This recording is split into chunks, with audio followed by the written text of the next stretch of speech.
سلام. حال شما خوبه؟ مرسی، ممنون. آقا ببخشید شما مستاجرین یا صابخونه این؟ من مستاجر هستم.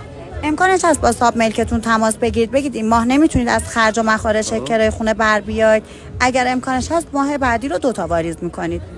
باش، تماس میگیرم. متشکرم. صاحبخونه من که آدم خوبیه، حالا بازم ببینیم چی میگه.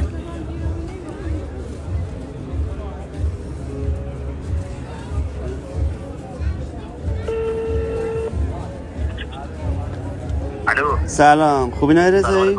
آره. چطورین؟ خوبین، حالتون خوبه؟ شرمنده مزاحم شدم این وقت شب.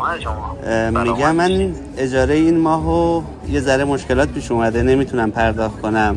بمونه برج بعدی 2 تا رو با هم پرداختشون کنم. مشکل نداره. یعنی اشکال نداره بمونه برج بعدی 2 تاشو با هم پرداخت کنم. خیلی ممنونم. مرسی داداش، قربونت. فدات شم. مرسی، زنده باشی. مرسی، خدا زنده باشین. زنده، لطف دارین شما. مرسی، ممنونم. مرسی، قربونتون. خداحافظ. جزا خونه خوبی داشتید. هستن آدمای خوب هنوز.